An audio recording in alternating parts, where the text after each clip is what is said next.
आसाराम जी आश्रम को बचाने के लिए, महादेव मंदिर बचाने के लिए, दधीची आश्रम बचाने के लिए, हनुमान हमारी महादेव मंदिर हमारा, संत समाधि स्थल और सदाशिव आश्रम हमारा। तो सरकार के लिए हमेशा आगे रहे हैं, किंतु आप दधीची आश्रम को ध्वस्त करेंगे, आप जावली आश्रम को ध्वस्त करेंगे, आप आसाराम बापू को उस आश्रम को ध्वस्त करोगे जहाँ जो मतलब उनका मुख्य है, केंद्र है। जैसे मुसलमानों का केंद्र मक्का मदीना है, ईसाइयों का यरूशलेम है, ऐसे ही आसाराम बापू के शिष्यों का मुख्य केंद्र जो है ये अहमदाबाद का आश्रम है। आप उस आश्रम को ध्वस्त करने की हिम्मत कैसे होगी?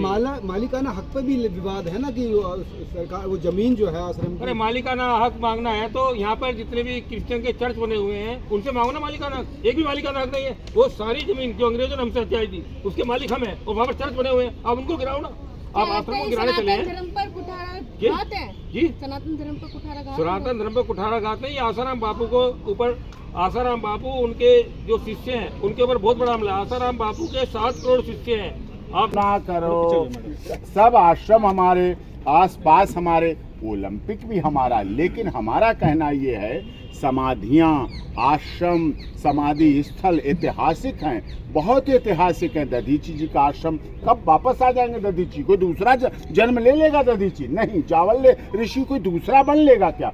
तो उनकी आश्रम वहाँ बने हुए हैं, तो उनके बजाय जो अहमदाबाद का प्रशासन है जगह और कहीं ले ले और कहीं देख ले, उनके आश्रमों को वैसा ही बना दिया जाना चाहिए। ये सनातन धर्म की आस्था, श्रद्धा और विश्वास का मामला है, इसीलिए ऐसा नहीं होना चाहिए। कि आश्रम में क्या है? देवालय हैं, औषधालय हैं, गुरुकुल हैं, गौशाला हैं, विद्यालय हैं, गुरु ब्रह्मचर्य आश्रम, पुस्तकें छपती हैं, ऋषि प्रसाद और जो सभी धार्मिक, देखिए हर पुस्तक, हर आश्रम कुछ ना कुछ अच्छाई देता है।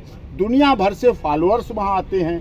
टूरिस्ट प्लेस की तरह मान लो, भक्ति का केंद्र मान लो, आस्था का केंद्र मान लो, श्रद्धा का केंद्र मान लो, कुछ भी मान लो, आप किसी तरह से मान लो। तो इतनी जगह बनी हुई है। अब तो वक्फ का अमेंडमेंट एक्ट बिल भी पास हो गया है।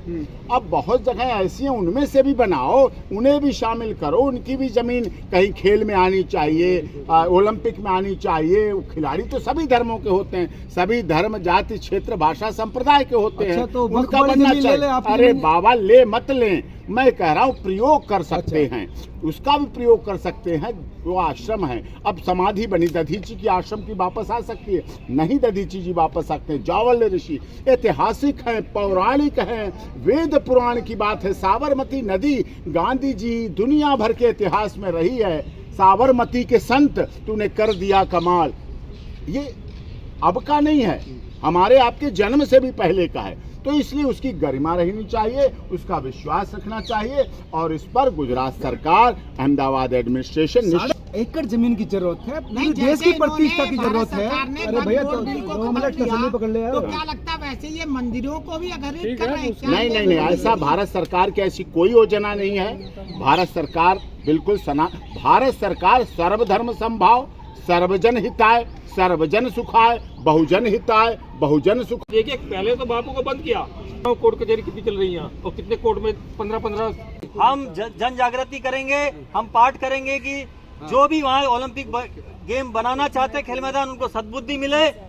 जो क्रिश्चियन पोप है उनको सद्बुद्धि मिले और ओलंपिक के जो आयोजक है उनको सद्बुद्धि मिले। इसके लिए पूरे देश में राष्ट्रव्यापी आयोजन किया जाएगा। जब तक ओलंपिक कमेटी के जो मुखिया है या क्रिश्चियन गुरु पोप है या प्रधानमंत्री है, उनसे आश्वासन नहीं मिल जाता है, तब तक ये अभियान चलता रहेगा। धन्यवाद। जय श्री राम। वो लोग जो हरिओम, हरिओम, हरिओम। जिस तरह